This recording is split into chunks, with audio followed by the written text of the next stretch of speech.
નમસ્કાર, આપ જોઈ રહ્યા છો પ્લેગ્રાઉન્ડ ધ સ્પોર્ટ્સ શો અને હું છું જય શર્મા। તો હાલમાં તો ચાલી રહેલા એશિયા કપ 2025 અને ભારતમાં રમાઈ રહેલી દુલીપ ટ્રોફી બંનેમાં મેચો એકતરફી જોવા મળી રહી છે। એશિયા કપમાં અફઘાનિસ્તાન, ભારત અને બાંગ્લાદેશે પોતપોતાની મેચો સરળતાથી જીતી લીધી, તો આજે પાકિસ્તાન અને પ્રથમ વખત રમી રહેલું ઓમાન ટકરાઈ રહ્યું છે, જેમાં પાકિસ્તાન મજબૂત સ્થિતિમાં છે। તો આ તરફ ભારતમાં દુલીપ ટ્રોફીની ફાઇનલમાં પણ મોટા ખેલાડીઓની ગેરહાજરીના કારણે મેચ નીરસ બની છે। જો કે આ ટુર્નામેન્ટ યુવા ખેલાડીઓ માટે પોતાને સાબિત કરવાની એક ઉત્તમ તક છે। તો આજ મુદ્દે ચર્ચા કરીશું અને આ ચર્ચા કરવા માટે અમારી સાથે સ્ટુડિયોમાં ઉપસ્થિત છે સ્પોર્ટ્સ એક્સપર્ટ અશોક મિસ્ત્રી। અશોકભાઈ, આપનું સ્વાગત છે। Thank you so much. અશોકભાઈ, આપણે ચર્ચાની શરૂઆત કરીએ તે પહેલા જોઈએ એક ખાસ રિપોર્ટ। એશિયા કપ 2025 અત્યારે પૂરજોશમાં ચાલી રહ્યો છે, પણ રોમાંચ અને નેલ બાઇટિંગ ફિનિશ જેવી મેચો જોવા મળતી નથી। જે ટીમો અત્યારે રમી રહી છે તેમની ક્ષમતા કરતાં ઊંચી ટુર્નામેન્ટ રમતા હોય તેવી સ્થિતિ જોવા મળી છે અને તમામ મેચો એક તરફી જોવા મળી રહી છે। પ્રથમ મેચમાં અફઘાનિસ્તાનને હોંગકોંગને 93 રનથી હરાવ્યું, તો બીજી મેચમાં ભારતે યુએઈને માત્ર 101 બોલમાં જ 9 વિકેટે હરાવીને વિક્રમ સર્જી દીધો। ત્રીજી મેચમાં બાંગ્લાદેશે હોંગકોંગને 7 વિકેટે હરાવ્યું। ખરી ટક્કરની મેચો ક્યારે આવશે તે જોવું રહ્યું। આજે વધુ એક મેચ એકતરફી રહે તેવી લાગી રહી છે। પાકિસ્તાન અને ઓમાન ટકરાશે। પ્રથમવાર એશિયા કપમાં રમી રહેલ ઓમાન કેટલો પ્રતિકાર કરશે તે સવાલ છે, પણ હા, પાકિસ્તાનને હવે ભારતનો સામનો કરવો પડશે। તેની પૂર્વ તૈયારી રૂપે આ મેચમાં શ્રેષ્ઠ પ્રદર્શન કરે તેવું લાગી રહ્યું છે। પાકિસ્તાન છેલ્લી 5માંથી 4 મેચો જીતી છે, જ્યારે ઓમાને છેલ્લી 5 મેચોમાં હારનો સામનો કર્યો છે। પાકિસ્તાનની ટીમના જાણીતા નામોમાં ફખર ઝમાન, સલમાન અલી આગા, શાહીન આફ્રિદી, હેરિસ રઉફ ટીમમાં છે, તો બાકીના ખેલાડીઓ કેવું પ્રદર્શન કરશે તે જોવું રહ્યું। તો બીજી તરફ ભારતમાં દુલીપ ટ્રોફી પણ રમાઈ રહી છે અને તે પણ નીરસ બની રહી છે। મોટાભાગના ખેલાડીઓ એશિયા કપ અથવા ઇન્ડિયામાં હોવાથી સાઉથ ઝોનની ટીમ પ્રથમ દાવમાં માત્ર 149 રનમાં જ ઓલ આઉટ થઈ ગઈ છે અને સામે સેન્ટ્રલ ઝોન પોતાની સ્થિતિ મજબૂત બનાવવા તરફ આગળ વધી રહી છે। તો આ ફાઇનલમાં કેવા પરિણામો આવે છે તે જોવું રહ્યું, પણ જે ખેલાડીઓને તક મળી છે તેમણે પોતાનો શ્રેષ્ઠ દેખાવ કરવો જોઈએ, જેથી ભવિષ્યમાં તેમનો નંબર ભારતીય ટીમમાં લાગે। તો અશોકભાઈ, ચર્ચાની શરૂઆત કરીએ તો ગઈકાલે રમાયેલી મેચ બાંગ્લાદેશ અને હોંગકોંગને હરાવ્યું। હોંગકોંગ સતત બીજી મેચ હાર્યું। શું ભવિષ્ય છે આ ટીમનું? એશિયા કપ જ્યારથી શરૂ થયો છે, આમે એશિયા કપની જે ટીમો છે એમાં મહત્ત્વની 2-4 ટીમો જ એવી છે કે જેની આસપાસ આખો એશિયા કપ રમાતો હોય છે અને એમાં ભારત મોખરે હોય ખૂબ સ્વાભાવિક છે। ભારત છે, શ્રીલંકા છે, બાંગ્લાદેશ છે, પાકિસ્તાન છે, આ 4 ટીમો એવી છે કે જે છેલ્લે ટકરાતી હોય છે અને એ 4માંથી કોઈ ચેમ્પિયન બનતું હોય છે। જે બાકીની ટીમો રમી રહી છે, ગઈકાલની જે મેચ જોવા મળી આપણને એકતરફી મેચ જોવા મળી, બહુ આસાનીથી બાંગ્લાદેશે ટાર્ગેટ ચેઝ કર્યો, પણ એક વસ્તુ છે કે હોંગકોંગ જે પહેલી મેચની અંદર જે બહુ જ ખરાબ રીતે હાર્યું હતું, ખરાબ રીતે ઓલ આઉટ થયું હતું, એના કરતાં ગઈકાલની મેચમાં થોડું ઘણું એમનું જે પ્રદર્શન છે એ સારું જોવા મળ્યું એમ કહી શકાય। જો કે 143નો સ્કોર કર્યો, 144નો સ્કોર કરવામાં કોઈ તકલીફ ના પડી સામેની ટીમને એટલે કે બાંગ્લાદેશને, અને ચેસ થઈ ગયો એ પણ મોટા માર્જિનથી। એટલે ક્યાંક એમ કહી શકાય કે ભવિષ્ય આ બધી ટીમોની એક જેને ટેસ્ટ દરજ્જો મળ્યો નથી એવા દેશોની જે ટીમો છે અથવા તો જે ક્વોલિફાઈંગ રાઉન્ડ્સ રમે છે એમના સમકક્ષ દેશો સાથે અને એમાંથી બહાર આવીને એ લોકો એશિયા કપમાં એન્ટ્રી મેળવે છે, આ બધી ટીમો કારણ કે મુખ્ય ધારા સાથે અથવા તો મુખ્ય ટીમો સાથે ક્યારેય મેચો રમવાની તક આ ટીમોને મળતી નથી અને એ જ કારણ છે કે એ ટીમોનું એક્સપોઝર છે લિમિટેડ છે। ધારો કે યુએની વાત કરો તો ભારત સામે એક મેચ રમ્યું હતું, જ્યારે આજે ઓમાન રમી રહ્યું છે they are playing for the first time in the Asia cup.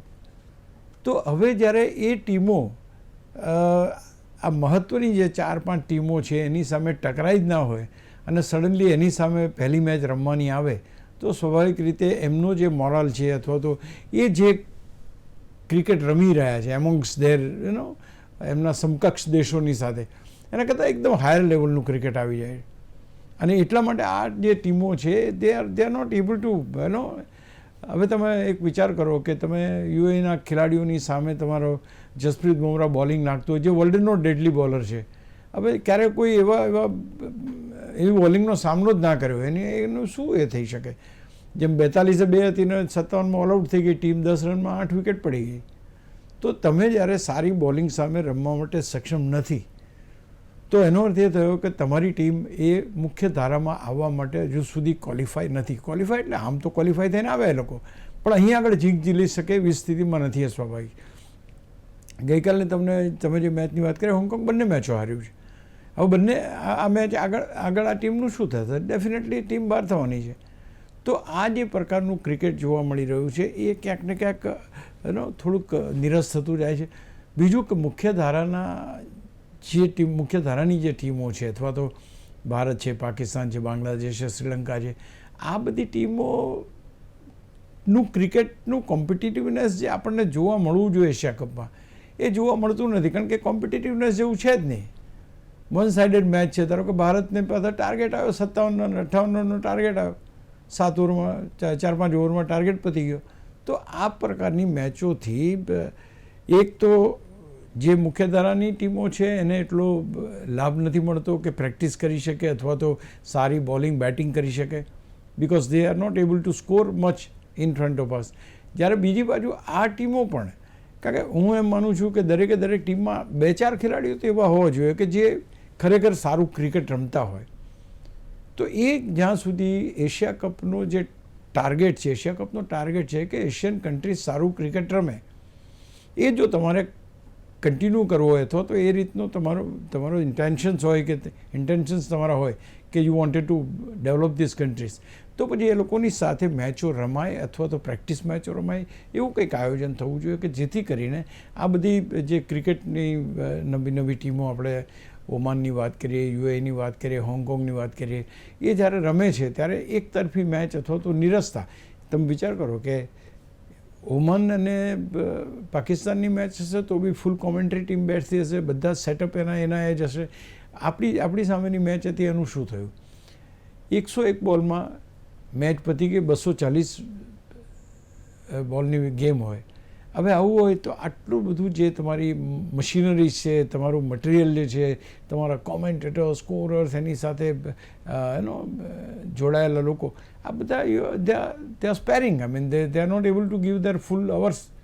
તો આ બધી વસ્તુનું એક મોટું નુકસાન છે. એટલે ક્યાંક તો એવું લેવલ લાવવું પડશે કે જે તમને એક કોમ્પિટિટિવ ક્રિકેટ રમતી ટીમો જ એ મલ્ટી નેશન ટુર્નામેન્ટ્સમાં ભાગ લે અથવા તો આવે. અશોકભાઈ, આજે પાકિસ્તાન અને ઓમાન વચ્ચે મેચ રમાવાની છે. કેવી રહી શકે છે આ મેચ? તો પાકિસ્તાન ભારત સામે રમવાની મેચની પ્રેક્ટિસ આજે કરશે તેમ લાગી રહ્યું છે. એટલે કે સારી બોલિંગ બેટિંગથી ઓમાનને હરાવશે. તો ઓમાન પ્રથમવાર એશિયા કપમાં રમી રહ્યું છે, તેમના માટે કોઈ તક ખરી?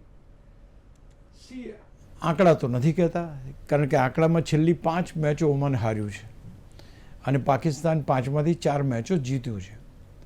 એટલે અહીંયા આગળ એવી રીતના કમ્પેરિઝન કરવું એ કદાચ થોડુંક મુશ્કેલ બને. પણ હું ખાસ એક વાત ચોક્કસ કહીશ કે 1-2 ખેલાડી તો એવા હોવા જોઈએ કે જે સારું ક્રિકેટ રમે. What is required is good cricket. તમે કંઈ જ ના રમી શકતા હો અને તે છતાં તમે નેશનલ ટીમમાં હો તો એ ક્યાંક ને ક્યાંક એટલું યોગ્ય ના કહેવાય. No doubt every team has got their own problems, પણ અહીંયા આજે પાકિસ્તાન જેવા તમે ચેમ્પિયન બનેલી ટીમ છે, હવે એ ટીમ સામે તમે જ્યારે રમો છો તો એ વખતે તમારી જો કેલિબર, તમારી કેપેસિટી જો નહીં હોય તો એ એકતરફી મેચ થવાની છે. They are playing for the first time. પહેલી વાર એ લોકો રમે છે, પોતાના દેશમાં રમે છે. નો ડાઉટ કે એના એડવાન્ટેજ હોય, પણ એડવાન્ટેજ કઈ ટીમ સામે હોય. તો અહીંયા જો ઓમાન પાકિસ્તાનને હરાવી શકે છે તો it is a biggest upset. એ તો એના જેવું થયું કે યુએઈએ ભારતને હરાવ્યું. તો આ રીતની પરિસ્થિતિ હોય તો પાકિસ્તાનની ટીમનું એટલું ઇમ્પોર્ટન્સ રહેશે નહીં. એટલે આજની જે મેચ છે એ મેચ મોટાભાગે હું જોઉં છું કે પાકિસ્તાન એક ઇન્ટેન્શન સાથે રમશે. એ ઇન્ટેન્શન છે કે કોઈ પણ રીતે ભારત સામેની મેચમાં આપણું મજબૂત પ્રદર્શન થાય. આપણે જાણીએ છીએ કે ભારત પાકિસ્તાનની મેચોની મેચની જે ટિકિટો છે એ પણ આ વખતે વેચાતી નથી, અથવા તો લોકોનો રસ નથી એની અંદર, અથવા તો કારણ કે દરેક મેચોમાં, મોટી મેચોમાં પાકિસ્તાન ભારત સામે હારી જ જાય છે. તો જ્યાં કોમ્પિટિટિવનેસ ના હોય ત્યાં આગળ તમને નિરસતા આવે, અને એ નિરસતા અત્યારે દેખાઈ રહી છે. એટલે આજની મેચમાં હું એમ ઈચ્છું કે ભાઈ પાકિસ્તાન એક સારી બેટિંગ કરે, સારી બોલિંગ કરે, જીતે. અને ક્યાંક ને ક્યાંક ડેફિનેટ વાત છે કે એમનો એમ હશે એ આખી સમગ્ર ટુર્નામેન્ટમાં કોઈ બીજી ટીમને હરાવવાનો નહીં હોય સિવાય કે ભારત. અને ભારત કોઈ પણ સંજોગોમાં પાકિસ્તાનને ઊભું થવા નહીં દે. એટલે આ પરિસ્થિતિની અંદર આજે પાકિસ્તાન માટે ગેન એ છે કે એમને આ ટીમ સામે રમવાનું મળ્યું છે, તેની સામે સારી બોલિંગ કેવી રીતે થઈ શકે, બેટિંગ કેવી રીતે થઈ શકે, કઈ રીતે તમે જીતી શકો છો, એ બધી વસ્તુને એક net practice match, because you are going to play a big number one team in coming days. તો એ વખતે તમે સારું રમી શકો એની આ પ્રેક્ટિસ છે. એટલે જો કોઈ અપસેટ ના સર્જાય, ધારો કે ઓમાને 2-4 વિકેટો ઝડપથી લઈ લીધી તો આખી મેચ ડામાડોળ થઈ જશે. ભલે પાકિસ્તાન જીતશે એ શક્યતા તો હું વધારે જોઉં છું, પણ ધારો કે 4-5 વિકેટો જતી રહીને સ્કોર 120-125 થયો તો પછી એમનો એડવાન્ટેજ લીધેલો કામ નહીં. એમને એડવાન્ટેજ એમને મળ્યો નહીં કહેવાય. એડવાન્ટેજ એ હોય કે if they win the toss, they bat first કરીને 180, 190, 200 સ્કોર મૂકે એક સારો, અને એ સારો સ્કોર મૂકે તો બે વસ્તુ બને કે ભાઈ એક તો તમે બેટિંગ પ્રેક્ટિસ તમને મળે છે, ત્યાંના વાતાવરણમાં તમે રમવા માટે ક્ષમતા ધરાવો છો, તમે એ સાબિત થાય છે.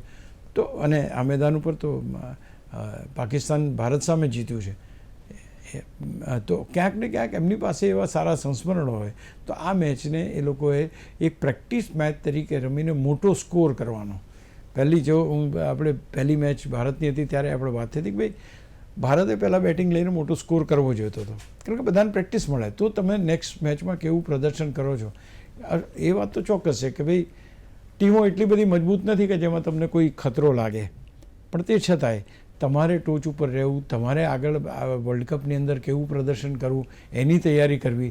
એ ભારત છે, પાકિસ્તાન છે, બાંગ્લાદેશ છે, શ્રીલંકા છે, આ 4 ટીમો માટે તો ડેફિનેટલી મહત્ત્વનું છે જ. એટલે આજની મેચમાં હું માનું છું કે ઓમાન ટક્કર આપે તો સારું છે, ફર્સ્ટ ટાઈમ રમે છે, 5 મેચો છેલ્લી હારી ગયા છે લોકો. ટક્કર કેટલી આપશે એ જોવું રહ્યું, પણ કદાચ એટલીસ્ટ 1 કે 2 બેટ્સમેન એવો હોય કે જે સારી રીતે ઝીલે અને સારી રીતે એનો એક T20ને અનુરૂપ બેટિંગ અથવા તો બોલિંગ કરે તો ક્યાંક પાકિસ્તાન પાસે એક ચાન્સ છે કે ભાઈ ભારત સામે રમવાની પૂર્વ તૈયારી રૂપે આજ મેચ રમે. અને ઓમાન ક્યાંક ને ક્યાંક પહેલીવાર રમી રહી છે, પહેલીવાર કોઈ ટીમ આવે અને એક મોટી ટીમને હરાવીને અપસેટ કરી દે, એવા દાખલા બન્યા છે, નથી બન્યા એવું નથી. It has happened in the even Bharat સામે પણ બન્યા છે. તો ક્યાંક આવું બધું થઈ શકે છે. તો લેટ્સ સી વોટ હેપન્સ. પણ ક્યાંક ભારત સામેની પૂર્વ તૈયારી રૂપે હું આ મેચને જોઈ રહ્યો છું. અશોકભાઈ, એશિયા કપ જે રીતના આપણે લોઅર સ્કોરની વાત કરીએ તો એશિયા કપ 2023માં પ્રથમ મેચ હોંગકોંગની રમાઈ હતી અને તેમાં પણ 94 રનમાં જ ઓલ આઉટ થઈ ગઈ હતી. બીજી મેચમાં યુએઈ માત્ર 57 રનમાં સમેટાઈ ગયું હતું અને ત્રીજી મેચમાં હોંગકોંગે 143 રન બનાવ્યા. તો આ ટીમોની પ્રેક્ટિસની કક્ષા કેવી કહી શકાય? કોઈ પણ પ્રતિકાર આપવામાં આ ટીમો નિષ્ફળ ગઈ છે તેમ ચોક્કસપણે કહી શકાય? 2-3 વસ્તુ એની અંદર તમારે જોવી પડે કે ભાઈ what is happening to the main teams. Bharat છે, પાકિસ્તાન છે, બાંગ્લાદેશ છે, અથવા તો શ્રીલંકા છે, એ ટીમને રિટર્નમાં શું મળે છે? તો they are not getting good opposite side to play with. હવે થાય છે એવું કે તમે જ્યારે સારી ટીમો સામે ના રમતા હો, સારી ટીમો, ધારો કે ભારતની વાત કરીએ તો ભારતે ભલે ટોસ જીતીને ફિલ્ડિંગ લીધી તો હવે 57 રનમાં આખી ટીમ ઓલ આઉટ થઈ જાય, 42 છે, 2 વિકેટ હોય 57માં ઓલ આઉટ થઈ જાય, તો આ જે વસ્તુ બને છે એ ક્યાંક ને ક્યાંક એ ચાળી ખાય છે કે આ ટીમની કેપેસિટી, એની કેપેબિલિટી, એની બેટ્સમેનશીપ એટલી પૂરતી નથી કે આવી સારી ટીમોને ફેસ કરી શકે. અને પહેલી વસ્તુ તો આ બહુ અગત્યની છે કે તમે IPL કેમ સફળ છે? IPL સફળ એટલા માટે છે કે કોમ્પિટિટિવનેસ એમાં જળવાય છે. એમાં ટીમો, દરેક ટીમની અંદર એવા ખેલાડીઓ લેવામાં આવ્યા છે કે જે પોતે ઇન્ટરનેશનલ લેવલે ધાક જમાઈ ચૂક્યા હોય છે. અને એટલા માટે IPL આટલું. હવે તમે એશિયા કપ જેવી એક ટાઇટલ ગેમ તો કહી શકાય, ભલે તમારી પાસે ટીમો સારી નથી પણ ટાઇટલ ગેમ છે, હવે તમારી પાસે ટાઇટલ ગેમ છે, મલ્ટીનેશન ગેમ છે, અને એ મલ્ટીનેશન ગેમમાં કોમ્પિટિટિવનેસનો અભાવ છે. એક ટીમ તમારી પાસે 94માં આઉટ થાય છે, બીજી 57માં આઉટ થાય છે, ત્રીજી 143 રન બનાવે છે. તો આ રીતે જો સ્કોર બનશે તો સામેની ટીમને રમવાનું, ભલે પેલી ટીમો હારે છે કે આપણે જીતીએ છીએ, ઓકે, ખુશ જવા જેવું, જીતનો આનંદ મળવો જોઈએ. ટુ બી પ્રિસાઇઝ હું એ કહું કે ભાઈ જીતો, તમે એનો આનંદ મળવો જોઈએ. તમે હવે આ ટીમની સામે તમે 101 બોલમાં મેચ આખી પતાવી દીધી, અથવા તો સામેની ટીમને 57 રનમાં ઓલ આઉટ કરી, પેલા એનો ઝંડા ગાડી દેવા જેવી વાત નથી બનતી. એટલે ક્યાંક એ વસ્તુ બહુ અગત્યની છે કે બે જગ્યાએ લોસ છે. કારણ કે પેલા લોકો મેઇન ટીમો સામે રમે છે, એમનો મોરલ ડાઉન થઈ જાય છે કે આ ટીમ સામે તો આપણે રમી જ ના શકીએ, આ ટીમ તો આપણને ખાઈ જાય. આ જે હાવ ઊભો થયો છે, એ હાવને ક્યાંક એ લોકોએ તોડવો પડશે. અને એના માટે ઇવન ધ ગુડ ટીમ્સ, જે ગુડ ટીમ્સ છે એને પણ પોતાનો બેઝ શોધવો પડશે કે આપણે શેના માટે આવ્યા છીએ. તો આપણે રમવા આવ્યા છીએ. ધારો કે ભારતે ટોસ જીતીને પહેલાં ફિલ્ડિંગ લીધી, બેટિંગ લીધી હોય તો મજા આવત કે નહીં આવત, કોમ્પિટિટિવનેસ થાત કે ના થાત, મેચમાં રસ પડત કે ના પડત. એટલીસ્ટ 20 ઓવર સુધી, જ્યાં સુધી ભારત રમી રહ્યું છે ત્યાં સુધી એ જે એક્સાઇટમેન્ટનો ટેમ્પરામેન્ટની આપણે જે વાત કરીએ, that would have been there. પણ જ્યારે તમે સામેની ટીમને 57માં ઓલ આઉટ કરી દો તો તમને સામે બીજું કંઈ મળવાનું નથી, કારણ કે તમારે 58 રન કરો એટલે તમે જીતી જાઓ છો. પહેલાંમાં તો તમે 20 ઓવર રમી શકો છો, 200 રન કરો છો, 250 કરો છો, એ તમને આગળ ઉપર જ્યારે ઓસ્ટ્રેલિયા હોય, ઇંગ્લેન્ડ હોય, સાઉથ આફ્રિકા હોય, આ બધી ટીમો જ્યારે આવશે ને વર્લ્ડ કપમાં તમે એમને ફેસ કરશો, તે વખતે તમને કામ લાગે એવી ટુર્નામેન્ટ આ બનવી જોઈએ. તો what you say is correct કે ભાઈ એટલો રસ, એટલો ઇન્ટરેસ્ટ નથી ને, એમાં બંને ટીમોને નુકસાન છે. પેલી ટીમો ડિમોરલાઇઝ થઈ જાય છે, આપણી ટીમોને સામો ઓપોનન્ટ નથી મળતો, એટલે bowling, batting, fielding, team selection, આપણે તો ટીમ સિલેક્શન ઉપર કેટલી બધી ચર્ચા થાય છે. આટલો બધા તમે એકદમ દુનિયાના best of the batsman, bowler બધા મૂક્યા છે, એની કક્ષાનો કોઈ સામે ટીમ નથી. તો કોમ્પિટિટિવનેસ છે એ મિસિંગ છે, અને કોમ્પિટિટિવનેસ જ્યારે મિસિંગ હોય તો એક રસ જળવાવો જોઈએ, નથી જળવાતો. અને એટલા માટે ક્યાંક એમ બી કહેવાય કે ભાઈ એશિયા કપ ક્રિકેટનું ભવિષ્ય કેટલું, અથવા તો આ પ્રકારની જો મેચો રમાશે, એકવાર તમે 2 વર્ષે વન ડે ફોર્મેટમાં રમો, પછી તમે T20 ફોર્મેટમાં રમો, તો આનો શું લોજિક છે, અથવા તો કઈ રીતે આ ટીમ એ મુખ્ય ધારામાં રમતી ટીમોને ફાયદાકારક રહેશે. અથવા તો બીજો એનો સૌથી મોટો સવાલ એ થાય છે, તમારી પાસે બીજી હરોળની ટીમો છે, એ કેટલું સક્ષમ ક્રિકેટ રમે છે, અથવા તો એ દેશોને ક્રિકેટ રમવા માટેની જે પ્રેરણા જોઈએ, જરૂરિયાતો જોઈએ, ફિનાન્શિયલ એસ્પેક્ટ જોઈએ, આ બધી વસ્તુ એમને મળે છે, શું એ આ ક્રિકેટ રમી શકે એમ છે. આ બહુ અગત્યની વસ્તુ બની જાય છે. કારણ કે તમે બંને દેશો જ્યારે રમતા હોય તો એક ટીમ એવી છે કે જેને પૈસા મેળવવા માટે બોર્ડ સાથે માથાકૂટ ચાલે છે, એમને પૈસા પૂરતા મળતા નથી. બીજી બાજુ તમારી પાસે એકદમ હાઈફાઈ ઇન્ડિયન ટીમ છે. તો આ બધો જે અસમાનતા જે છે, એ અસમાનતાની અસર સીધી એની પર જાય. હવે તમે પૈસા પૂરા ના ચૂકો તો તમે સારા ખેલાડીઓ ક્યાંથી તમને મળવાના છે. તો બધી જ વસ્તુનો જે આખો એ કરીને હું માનું છું કે ICC એશિયન કાઉન્સિલ જે છે, they should look into it કે ભાઈ આ ટીમોને એટલી કોમ્પિટિટિવ બનાવે કે જેથી કરીને એક કોમ્પિટિટિવ ક્રિકેટ જોવા મળે. અત્યારે T20 વર્લ્ડ કપનું મહત્ત્વ કેમ છે? કારણ કે બધા રમે છે, મલ્ટીનેશન ગેમ છે, સ્ટ્રોંગ ટીમો રમે છે, સ્ટ્રોંગ ટીમો લોકો ઉતારે છે. એશિયા કપનું મહત્ત્વ કેમ નથી? તો કે આ રીતના છે, ટીમો એકદમ પાણીમાં બેસી જાય, કોઈ 42માં આઉટ થયું, કોઈ 45માં આઉટ થયું, કોઈ 50માં આઉટ થયું. તો આ ક્યાંક ને ક્યાંક બંને ટીમોને નુકસાન જાય છે, હું માનું છું ત્યાં સુધી. મુખ્યધારાની ટીમો છે એને પણ નુકસાન જાય છે, અને જે નવી યુગતી જે ટીમો છે એને પણ નુકસાન જાય. પણ હા, આમાંથી કોઈ રસ્તો કાઢીને એક મેચમાં અપસેટ સર્જે તો ફરી એકવાર ક્યાંક એમ થાય કે હા, હવે કંઈક ક્રિકેટમાં મજા આવે. અશોકભાઈ, ગ્રુપ એની વાત કરીએ તો ગ્રુપ એમાં ભારત એક મેચ રમીને 2 પોઈન્ટ સાથે ટોચ પર છે. જ્યારે ગ્રુપ બીની વાત કરીએ તો ગ્રુપ બીમાં અફઘાનિસ્તાન અને બાંગ્લાદેશ 2 પોઈન્ટ સાથે નંબર 1 અને 2 પર છે. કેવી લાગે છે આ સફર? કોઈ અપસેટ થવાની શક્યતા ખરી? તમારી પાસે જે ટીમો તમે રાખી છે એમાં તમને ખબર જ છે કે આ જ 2 ટીમો આવવી જોઈએ. ભાઈ પહેલી જે તમારું ગ્રુપ છે એની અંદર તમારી જે ટીમો છે એમાં આ જ 2 ટીમો છે, ભારત અને પાકિસ્તાન ટોચની ટીમો બનવી જોઈએ. ત્યારે સેકન્ડની અંદર તમારી પાસે અફઘાનિસ્તાન, બાંગ્લાદેશ ને શ્રીલંકા છે. એટલે અફઘાનિસ્તાન હવે બહુ જ મજબૂત ટીમ તરીકે ઉભરીને સામે આવી રહી છે. એટલે એને તમે નજરઅંદાજ ના કરી શકો. એટલે ગ્રુપ બીમાં જે 2 ટીમો છે એ કોણ આવશે એની વચ્ચે જબરજસ્ત ધમાલ છે. આપણી અંદર એક હોંગકોંગ છે, તો હોંગકોંગ તો લગભગ મીન્સ કે એની બંને મેચો હારી ગયું છે. તમારી પાસે યુએઈ છે કે આપણી સામે 53-54માં આઉટ થઈ ગયું. હવે તમારી પાસે રહ્યું બાકી કોણ? તો પાકિસ્તાન. હવે પાકિસ્તાનને સામે આપણે કઈ રીતે રમીએ છીએ, કેટલા રનથી એને હરાવીએ છીએ, અને ધારો કે આપણી સામે હારી જાય છે અને બાકીની મેચ જીતે છે તો પણ એ ફર્સ્ટ એન્ડ સેકન્ડ ટીમ તો થશે. તો આ પરિસ્થિતિ તો ઊભી થવાની. એટલે તમારી પાસે અહીંયા તો કન્ફર્મ છે કે આ જ 2 ટીમો ટોપની ટીમો રહેશે. નીચેના ગ્રુપમાંથી ટોપની 2 ટીમો કઈ રહેશે એ જોવાનું રહેશે. પણ ઓવરઓલ જે અત્યાર સુધીના આપણે ઇતિહાસ જોઈએ તો આ 4 ટીમો ભારત છે, પાકિસ્તાન છે, બાંગ્લાદેશ છે, શ્રીલંકા છે, આ ટીમો જે છે એશિયા કપમાં પ્રભુત્વ જાળવે છે. બાકી કોઈ ટીમ હજુ, હા, આ વખતે Afghanistan has got a very good chance.